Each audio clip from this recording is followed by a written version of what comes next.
So this is our pal Henda. It is an occasional feed. I haven't done much reading on it, but the tortoises seem to like it. It is prone to a mold if it's growing in rocks. So I usually pick it early, because usually by around August, it gets a mold to it. And I don't know. I don't think it'd be good for a tortoise to eat moldy food. I don't think you or I should be eating moldy food. I'm just doing a yard forage, a yard tidy up. I don't use chemicals in my yard. I don't use fertilizers besides dog pee. So this year I'm just drying out and picking.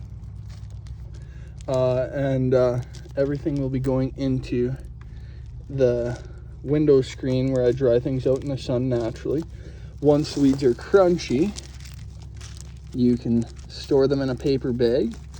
Storing them in a paper bag helps eliminate any moisture you may possibly have left and just stores them extra long.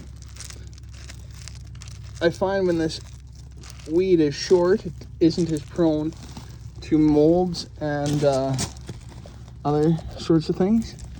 So I just pick it early. It seemed to have exploded. Last year I was like, oh, I'll wait till it's super thick, like thick, like that one bunch that I grabbed there.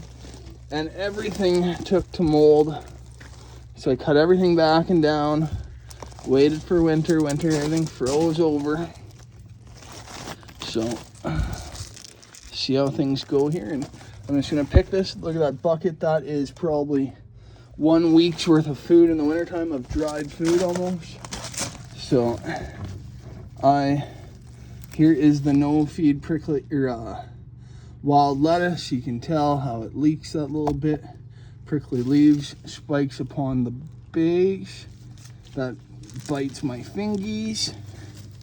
Hate them. I hate them. I hate them. I hate wild lettuce. It is a common confused feed by many novice keepers. And I'm not saying I'm a professional, because I believe I can always learn more about tortoises. My opinions are constantly changing. That's why some videos are changing. My opinion on redfoots, for example, I had thought for years, in my opinion, people overfed redfoots until I'd read a study, I believe, by the Tortoise Protection Group or the Tortoise Forum. The Tortoise Protection Group, I believe, about tortoises. Redfoot tortoises not being fed enough fruit get a head shaking disorder, as well as what else? Without enough fruit. And here I thought redfoots were being overfed fruit, even though they are a fruit-eating species.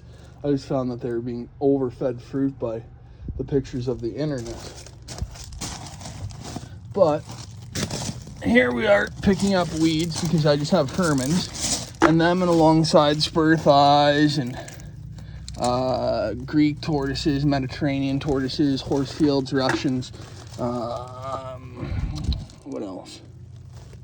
Marginated Egyptians, like Kleinmani tortoises. All those tortoises eat weeds, plants, and flowers as the majority of their diet. Here's our best pal Sway with her extra help with weed foraging. All those tortoises do best on a diet of weeds, plants, and flowers. This is a weed that flowers, so I find it to be great. Although it is only an occasional feed, or occasional or moderate feed. So I just find it's an extra helper in the wintertime to be mixed in with the rest of the dried feeds that I feed on a daily basis. I always feed dried feeds almost year round, especially when young, to get them into the jive of being forced to eat dried feeds, because they hate it at first if they've been spoiled. And a lot of my tortoises that come here are spoiled. They're spoiled. Like one tortoise came here on a bananas and peppers diet, neither of which, folks, are a feed for any tortoise. In case you're wondering, a tiny bit of banana is okay for redfoot tortoises, but in general, just skip on those. There's nothing beneficial to that kind of fruit to your Mediterranean tortoise. Sources: the Tortoise Trust, the Tortoise Information Group, Tortoise Acts UK, as well as my Facebook group, Natural Tortoise Keepers Canada. So if any of those things enthuse you, be sure to check them out. Your pal Hobson Scotch here, signing out.